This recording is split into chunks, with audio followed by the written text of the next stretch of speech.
In this video, Joel Salatin talks about his best management practices out in the field of his Polyface firm in Virginia. We were very fortunate to be able to hear his best talk in the world upon the subject. It's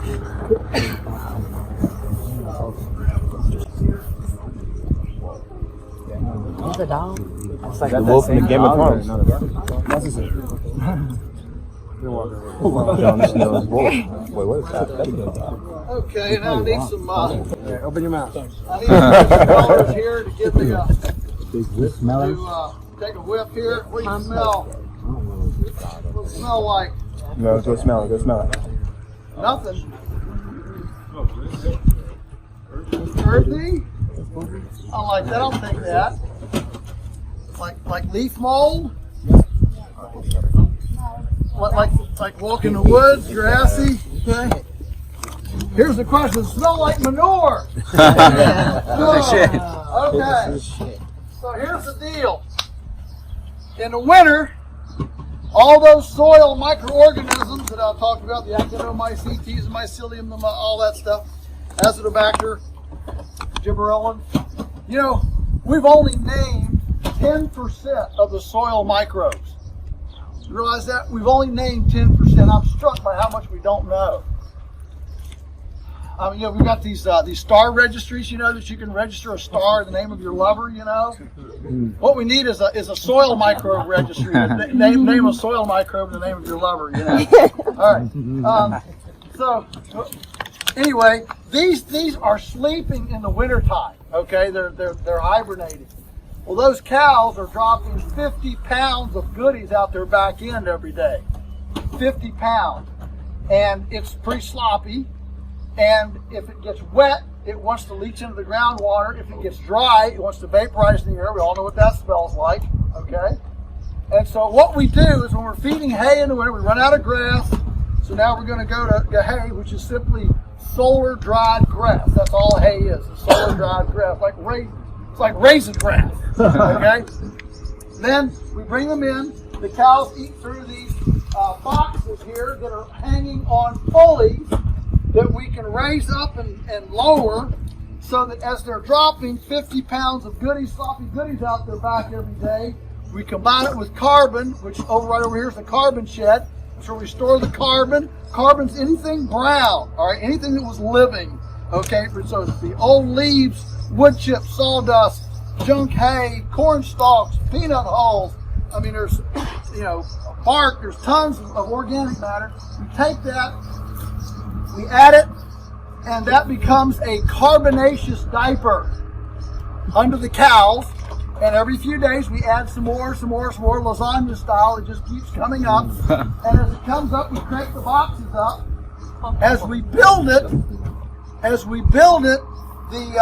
of course, the cows are chomping out the oxygen, so that bedding pack, that carbonaceous diaper, is anaerobic, without air. As we build it, we add corn to it. The corn then ferments in that bedding pack. So when the cows come out, when the grass starts to grow, the cows come out in the spring, we put the pigs in there. The pigs then seek the fermented corn embedded down in the bedding and aerate it and convert it from anaerobic to aerobic, like a big egg beater, and that's what we call them, pig aerators, all right? They are rotivating it and adding oxygen to it and converting it to aerobic compost. So what you smell is thousands and thousands of pounds of manure converted through aerobic compost that then becomes the fertilizer for the fields. So if we say we don't use fertilizer, no, we don't buy chemical fertilizer, but that doesn't mean that we're not investing a lot in soil fertility, okay? But we're investing the way nature does, and that is in situ carbon. The great soils of the planet were not developed with 10-10-10 chemical fertilizer. They were developed with sunbeams converted to carbon in situ and converted with animals or decay, like in wetlands and swamps and things, into soil. That's how that was developed. And so we work in the woods. We have a big commercial chipper. We chip, and that becomes the that becomes the carbon base for the carbonaceous diaper, for a fertility program. That goes back out on the fields. That feeds the earthworms and the mycorrhizae, which then are more efficient at collecting sugars from the sun and converting into carbon sequestration and growing more hay, which feeds more cows, which makes more manure, which makes more compost, which makes, are you with me? Yeah. The whole thing is an abundance symbiotic thing rather than a diminishing exploitive thing. Now, when we talk about economies, just imagine if all the money currently spent on chemical fertilizers were spent instead on local carbon recycling and regeneration. First thing we would do is we would eliminate the $5 billion we spend on fighting fires in this country. And we would save the homes that burn up, and all the firefighters that lose their lives fighting fires, and all the insurance premiums surrounding fire payouts. Okay? And we would actually grow organic matter-rich soils. We'd actually grow soils that feed earthworms instead of soils that are toxic to earthworms, applying things that are toxic to earthworms. So that's a huge, that's just a huge thought. And the final thought I'll leave you with on this is one of the biggest challenges facing our culture going forward as we move into an artificial intelligence service-oriented society is we desperately need vocations for the segment of the population like me that doesn't aspire to sit in front of a computer terminal in a Dilbert cubicle at the end of an expressway every day, punching numbers into cyberspace for the man. I mean, a lot of people don't want to do that, believe it or not. And so how do we have life-affirming vocations for people who want to have calluses and splinters and work tactily, viscerally with physical stuff? You know, the condescended blue-collar worker. How do we affirm the humanness, that person? I would suggest that moving to a carbon economy where instead of using petroleum and chemical fertilizers, we used local generated carbon to run our whole agricultural fertility program, would generate hundreds of thousands of jobs for people who would work in their local ecological womb and could come home with splinters and calluses and tell their kids, I've been making a world that's worth you inheriting someday. And that is a sacred vocation for a person who doesn't aspire to work in a Dilbert cubicle punching numbers into cyberspace for the man.